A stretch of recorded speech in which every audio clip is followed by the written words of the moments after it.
And welcome back to more The Legend of Zelda Link's Awakening. So last time we used our new song from the frog who is totally not a character from Mario, to resurrect a blue rooster who will be helping us reach our next destination. But first, more fishing, because of course. Come on. So we need a fish that's 60 inches to get the chamber stone. I think this is gonna be around 50. I think this is too small, just based on the physical characteristics, because you can actually tell when certain fish are bigger than others. This one doesn't look as big compared to an actual like 60-inch fish. So I'm not bursting with confidence, to be honest. Come on. There we go. Again, these ones really fight you, so you have to be pretty careful reeling them in. We are making good progress though. This one's going really fast compared to the first one, which really fought us for some reason. Probably one more cycle. Yeah, definitely one more cycle. There we go. Please be the right size. Shoot. Well, at least we got 100 rupees. So again, we need a lot of rupees. We're gonna— okay, fine, one more try. There's a glowing spot. It's probably just gonna be a blooper again. Yeah, it's just a cheap. Again, reminder, at times you can actually back out and there'll still be a glowing spot, and when you actually reload it, it'll be a different type of fish. This is kind of the same thing as what happened with the River Rapids race, where I'm just going into kind of a like full stubborn mode, trying to get this as soon as possible. We don't even need to do this yet, if I'm not even doing this until post-game. But I just want to have this out of the way, if that makes sense. See, like that as an example, that blooper looks kind of massive compared to some of the other bloopers we've seen. So you can see, you have a visual reference to how large a certain fish will probably be.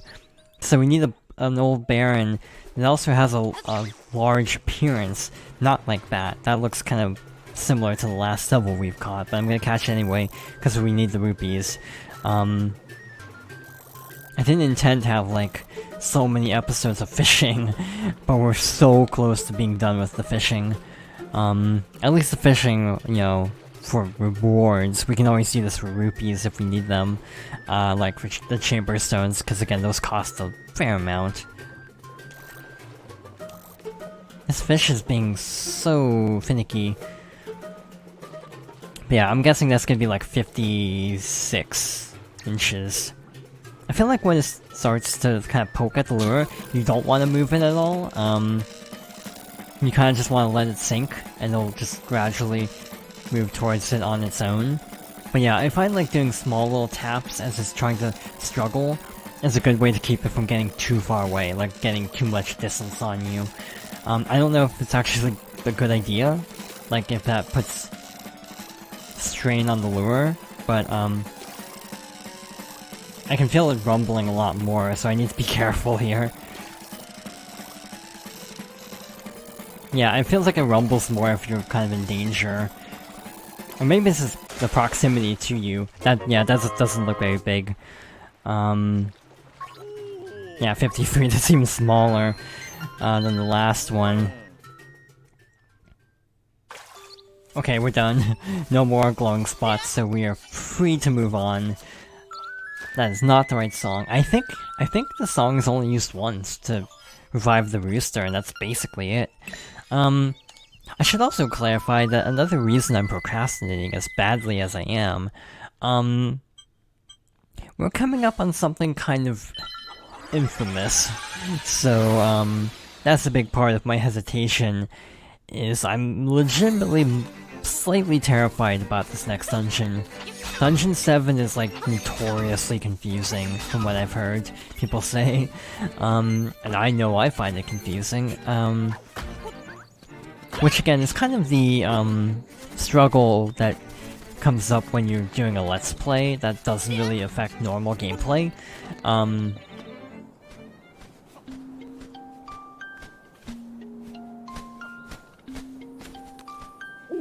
Hoot hoot, your path is not easy, but you're almost there. Go east, the windfish is getting restless.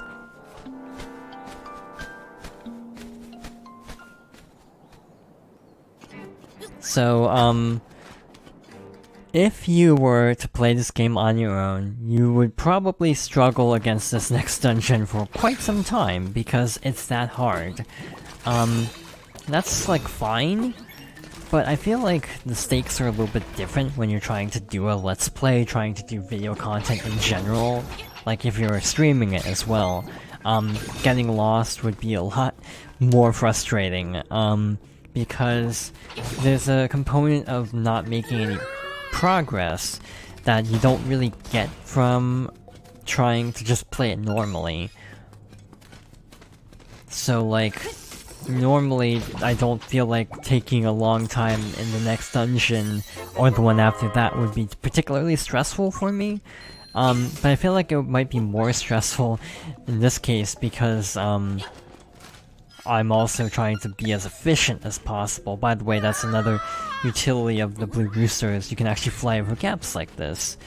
That was a mistake. So we're coming up on a little bit of a secret if I'm remembering right. So if you may recall, we came up here to get to the Angler's Tunnel, if I'm not mistaken, and there was water all over here. You might see it in the water already, and we have a radar. In case it wasn't obvious enough, we have a secret seashell. Alright. And I think we have another one coming up, like, right immediately after, too.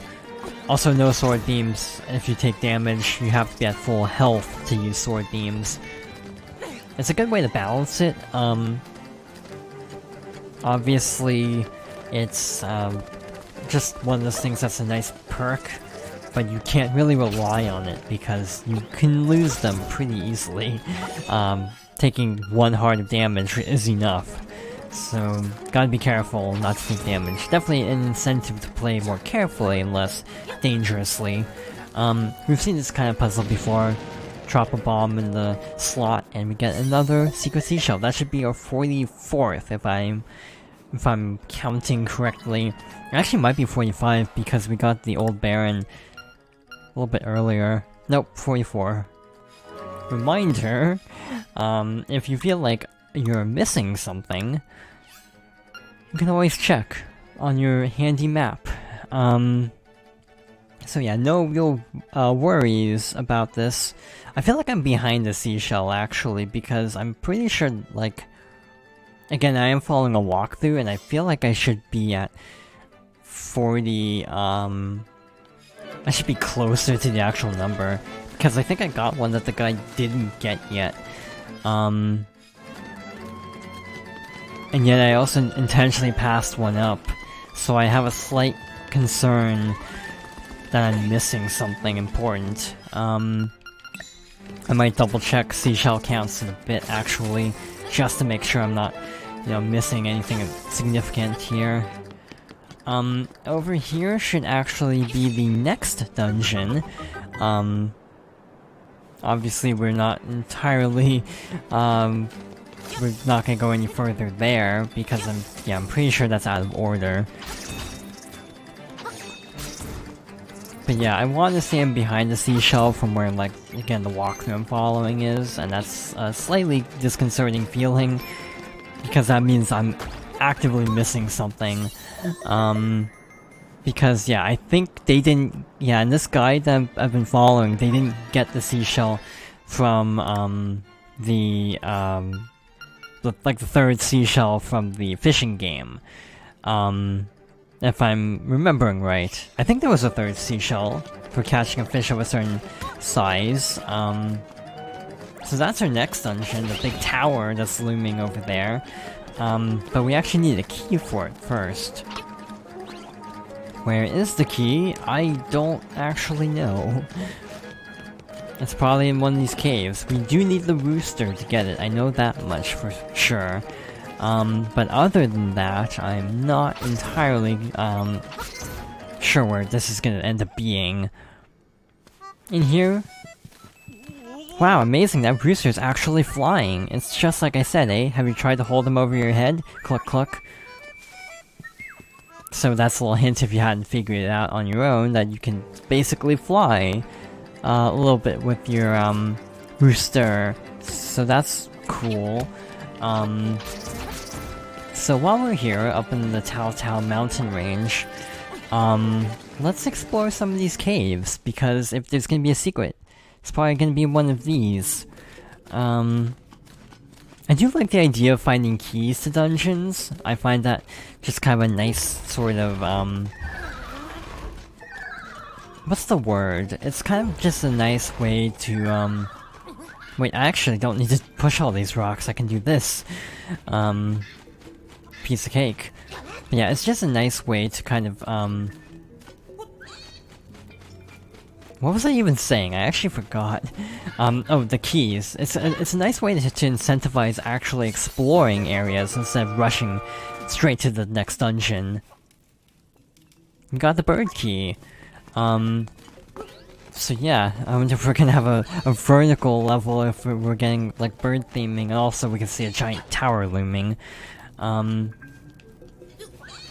So now that we have the key, we have the extra dilemma of how do we get to the tower.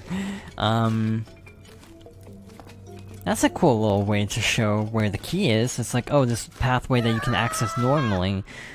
Where is this taking me? Oh. I don't know if that's good or not. I'm kind of neutral, because I'm pretty sure that's kind of where we need to go. There's a seashell in here, somewhere. Alright. Yeah, I feel like I'm missing a seashell somewhere, so I'm gonna double check after this, probably. It's not the end of the world. We got the biggest reward from it, thankfully. So, again, we shouldn't be too far behind. Or, it could be like before, and there actually isn't a seashell I'm missing. I feel like there was a playthrough I did recently where I thought I was missing an item the entire time, and it actually wasn't. I think that's wrong. Alright, so this puzzle is like... I think it actually has to be done backwards. Like, going bottom to top. Because I'm pretty sure we can't do this that way. So obviously this chest is self-explanatory. This one also is kind of self-explanatory.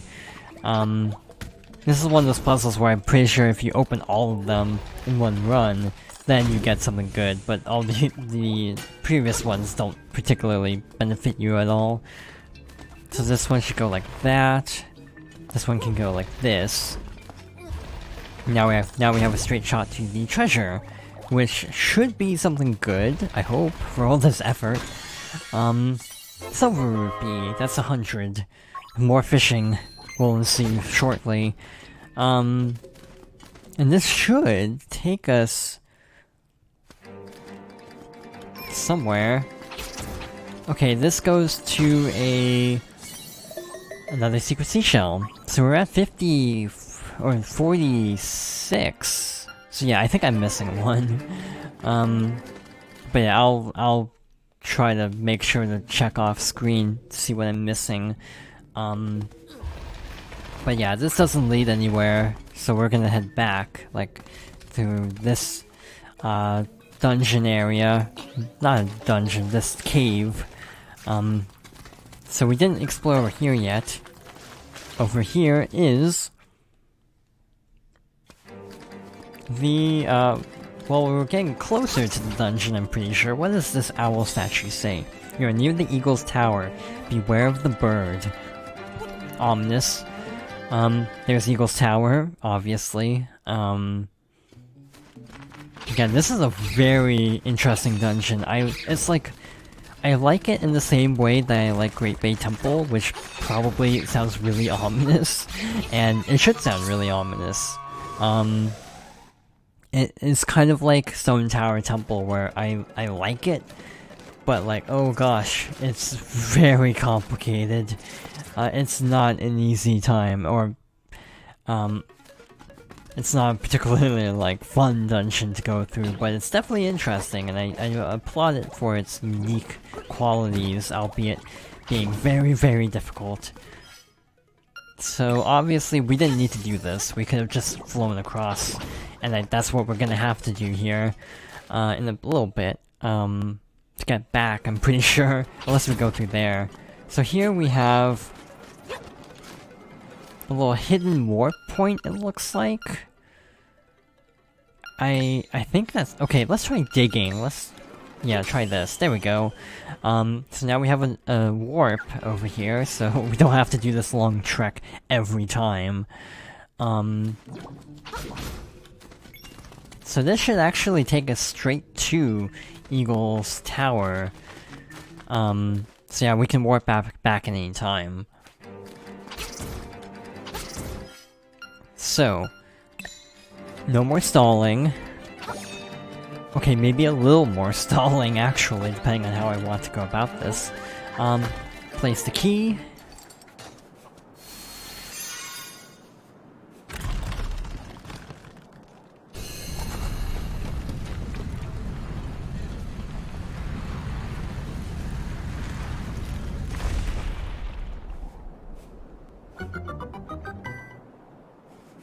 And away we go.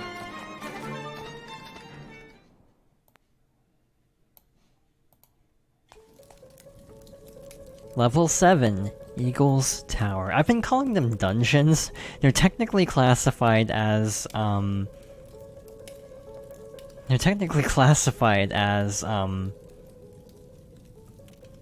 I blanking on the term? They're, levels, not dungeons. Yeah, I'm actually double-checking, like, looking ahead in a walkthrough I've been using. And I actually don't think I'm behind on seashells after all. I think I'm in the clear, I hope. This dungeon is pretty notorious. I'm gonna say straight up. It doesn't look bad, but if we look up here, we have a lot of branching pathways. It's not even that big of a dungeon, like surface area. It doesn't look like it'd be that intimidating. It absolutely is that intimidating. And we'll get into that in a very shortly. Again, I'm trying to do these without using extensive guides, for the dungeon parts. Again, I'm using, like, some walkthroughs and cross-referencing, like, item locations. But for dungeons, I'm trying to do them blind because these are kind of the heart of the series. So it's gonna be a fun next episode. So thank you for watching, and I hope you'll join me next time for more The Legend of Zelda: Link's Awakening.